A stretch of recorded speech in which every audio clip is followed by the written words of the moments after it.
Assalamualaikum warahmatullahi wabarakatuh.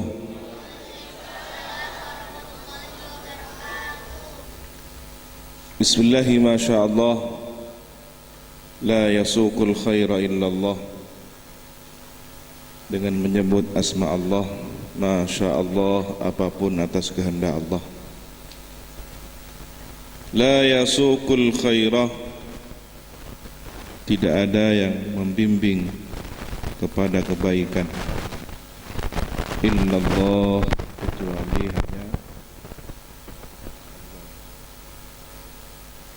Bismillahi Masya Allah, la yasrifu su'a illallah.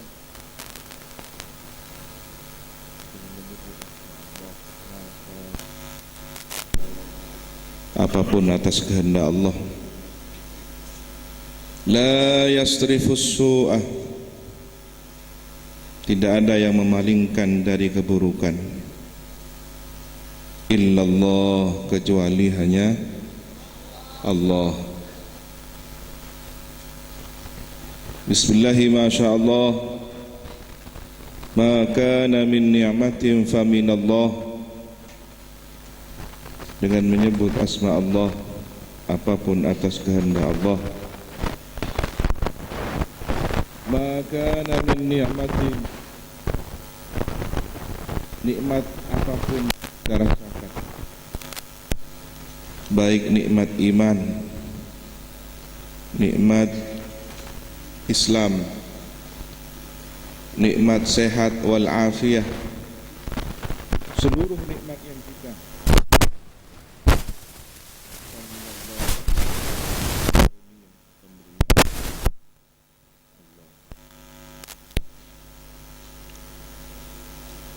Bismillahi masyaallah, la hawla wa la quwwata illa billahil aliyyil azim. Dengan menyebut asma Allah, apapun atas kehendak Allah. La hawla wa la quwwata, tidak ada upaya dan daya illa billahil aliyyil azim, kecuali dengan pertolongan Allah yang maha luhur lagi maha agung. Alhamdulillahi rabbil alamin. Alhamdulillah, nashkuruhu bil lisan, walhamdulillah nashkuruhu bil janan, walhamdulillah nashkuruhu bil arkan. Tiga syarat utama seseorang dikatakan sempurna bersyukur kepada Allah, Tuhan semesta alam. Bersyukur dengan lisannya, bersyukur dengan hati keyakinannya, serta bersyukur dengan amal perbuatannya. Semoga kita mampu bersyukur dengan tiga syarat utama tersebut. Allahumma salli ala Sayyidina Muhammad Al-Fatih lima ughliq wal khatim lima sabaq, Nasiril haqqi bil haqq wal hadi ila siratikal mustaqim, wa ala alihi wa sahbihi haqqa qadrihi wa miqdarihi al-azim. Amma ba'du. Hadratal muhtaramin, yang kami muliakan, para alim, para kiai, para asatidz, guru-guru mengaji, tokoh masyarakat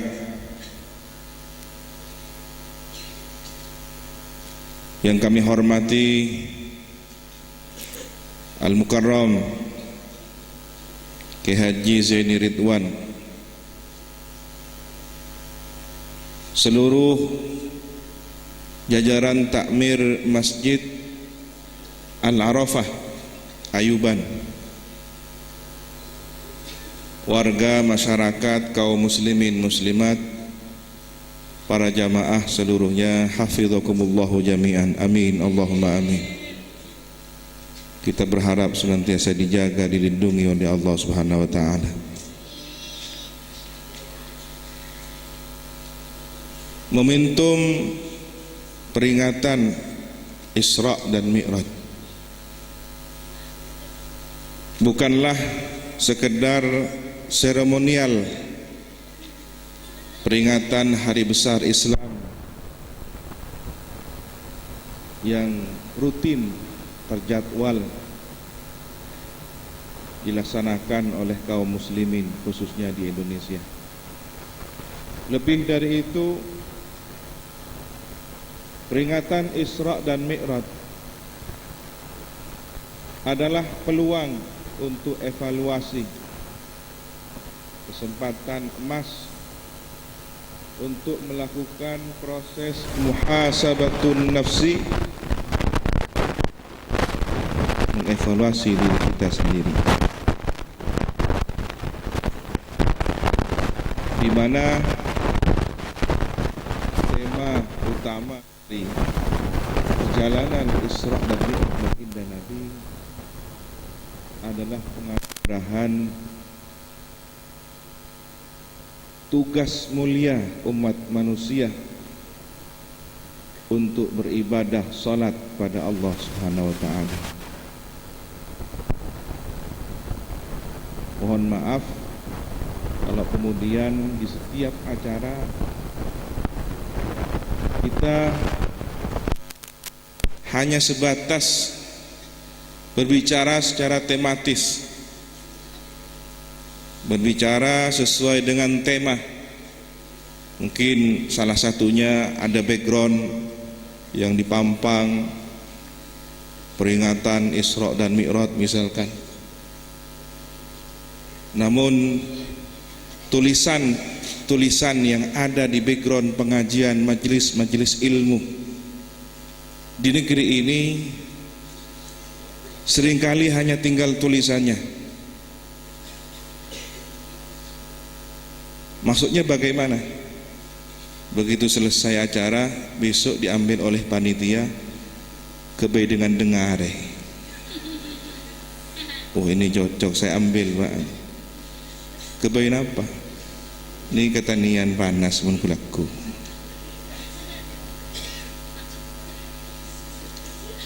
Kalau ini kemudian yang menjadi efek dari suatu kegiatan, berarti jiwa-jiwa kita ini jiwa-jiwa yang hanya formalitas. Mau datang ke pengajian mengenakan pakaian muslimah, tetapi ketika di luar majelis ilmu kembali lagi ke zaman jahiliyah.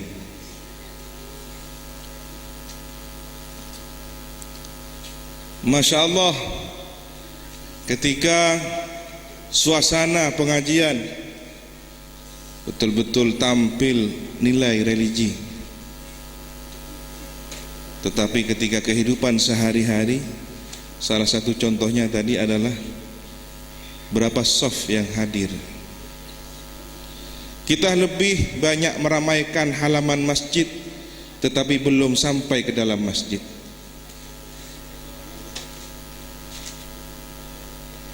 Seharusnya acara semacam ini sangat erat hubungannya dengan kemakmuran masjid.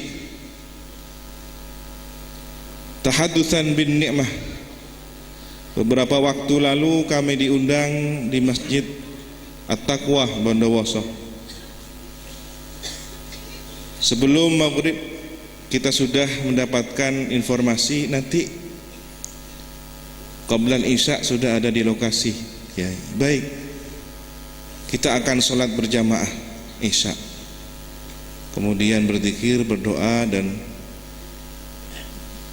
dilanjutkan dengan pengajian Isra Mi'raj.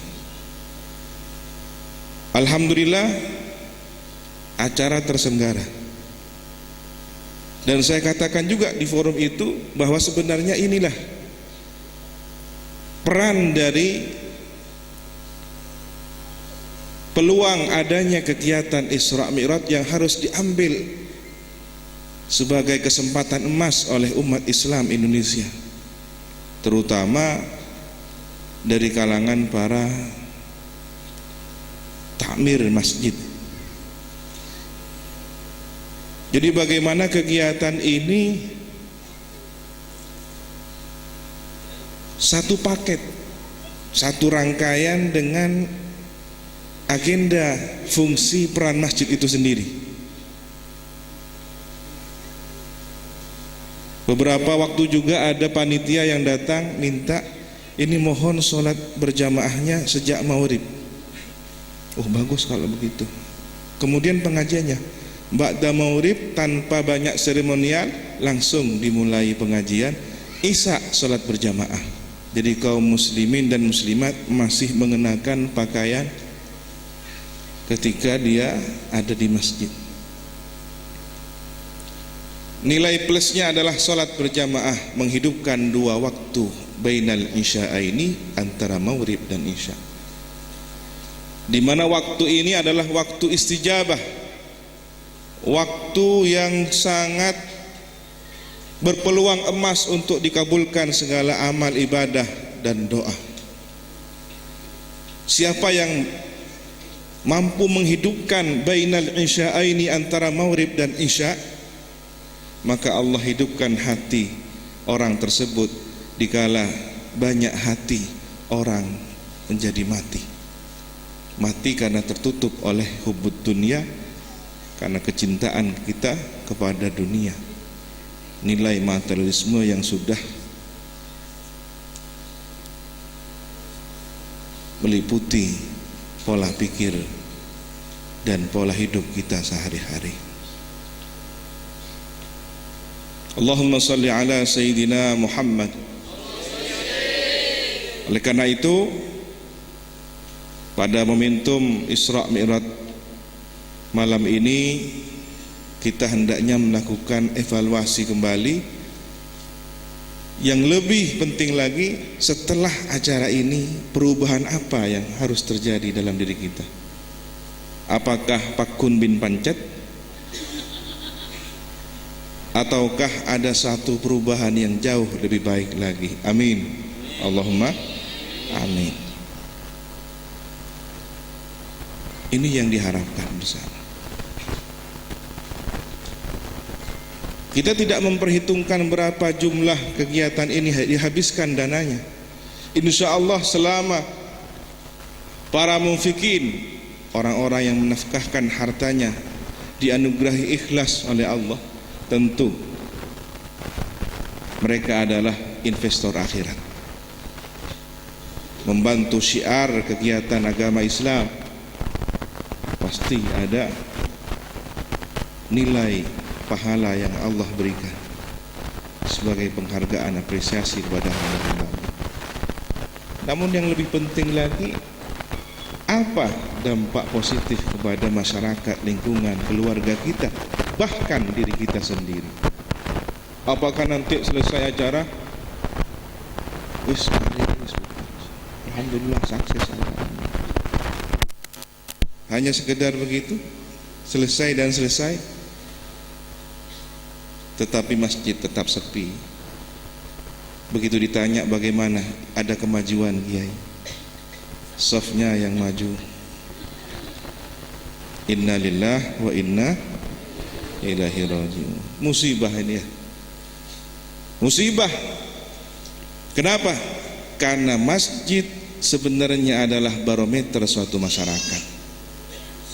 Masjid dibangun berdasarkan nilai ketakwaan suatu masyarakat. La masjidun ussisa 'alat taqwa. Kalau kita ingin tahu bagaimana suatu masyarakat, lihat kehidupan kemakmuran masjidnya. Itulah potret diri kita, potret batin kita, potret spiritualitas kita. Masya Allah, kalau yang namanya hari raya Idul Fitri dan Idul Adha jangan ditanyakan. Kenapa? ajang pamer baju, sekaligus kalau Idul Adha di absen takut nggak dapat jatah daging kurban. Ya masih mending lah, alhamdulillah. 1 tahun hanya 2 kali ke masjid, artinya masih ada kebaikannya. Tetapi kapan peningkatan kualitas ini akan terus dipacu lebih baik lagi? Masihkah kita berpikir yang penting daripada tidak sama sekali? Nah, ini bahasa semacam ini adalah bahasa talbis iblis, tipu daya iblis untuk tidak memajukan umat Islam. Dia membuat rekayasa perbandingan antara keburukan dengan keburukan, sesuatu yang tidak ideal dengan tidak ideal. Padahal perbandingan itu seharusnya adalah yang baik dengan yang lebih baik.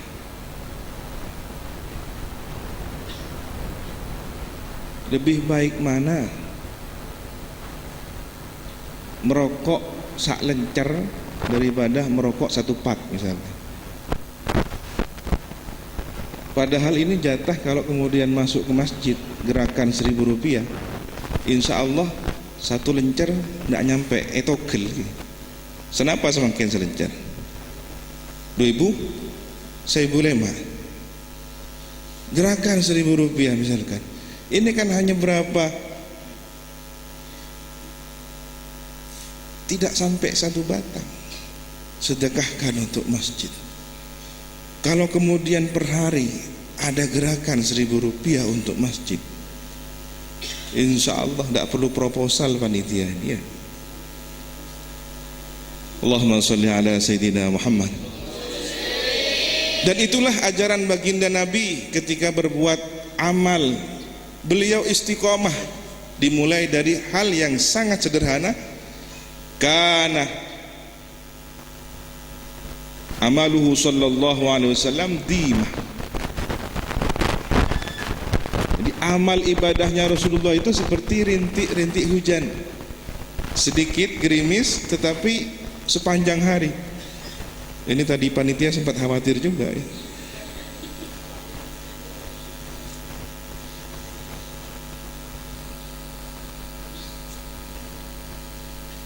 Kalau kemudian hujan deras, paling 1 jam sudah banjir, selesai. Bayangkan hal yang kecil tapi rutin tiap hari akan menjadi perubahan besar dalam kehidupan kita. Tidak perlu banyak rakaat, tetapi setiap hari 2 rakaat sholat duha. Makmurkan masjid ini sebelum ke kantor. Alhamdulillah kalau kemudian qabliyah ba'diyah pun semakin bertambah syiarnya. Tidak perlu jam 2 malam kemudian sholat tahajud. 5 menit sebelum adzan subuh silahkan sholat rakaatil fajri, 2 rakaat fajar, khairun minad dunya wa ma fiha. 2 rakaat fajar lebih baik dari dunia dan seisinya. Bisakah kita menggeser pola pikir kehidupan materialisme dalam pikiran kita menjadi 2 rakaat yang lebih baik dari dunia seisinya? 2 rakaat lebih baik dari BMW, 2 rakaat lebih baik dari Situ Bondo Regency misalkan, view-nya yang luar biasa. Kemudian 2 rakaat lebih baik dari apa lagi yang sedang ngetren? Jabatan, karir, rekening, bukan hanya nomornya saja.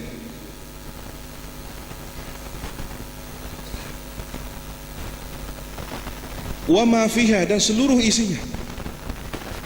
Andaikan ada 1 orang diberi kekayaan, maka kekayaannya ini tidak kalah, tidak akan pernah bisa mengalahkan nilai pahala 2 rakaat sebelum subuh.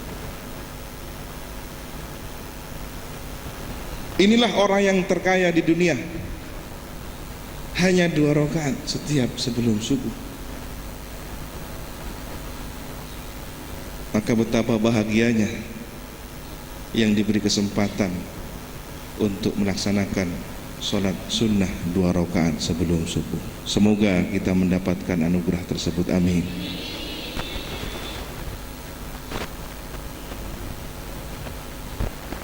Isra dan Mi'raj adalah peluang untuk kembali merenungkan perjalanan spiritual seseorang. Seringkali dikatakan bahwa Isra ini adalah garis horizontal, minal masjidil harami ilal masjidil aqsa. Perjalanan yang dilakukan dari 2 masjid, titiknya adalah Masjidil Haram Makkah Al-Mukarramah, kemudian berakhir di Palestina, Masjidil Aqsa.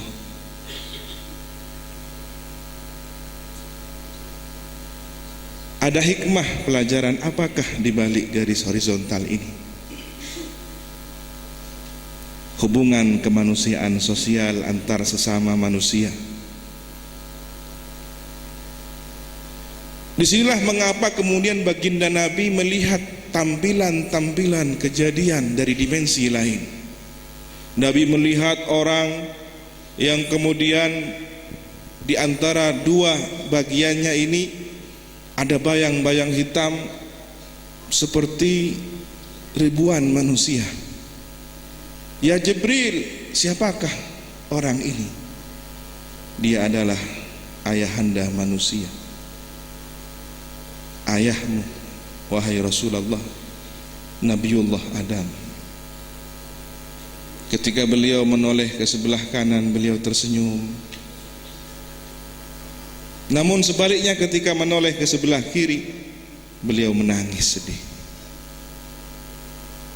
Sosok hitam bayangan yang ada di sebelah kanan ini mengeluarkan aroma yang wangi, sementara bayangan yang ada di sebelah kiri mengeluarkan bau busuk yang luar biasa.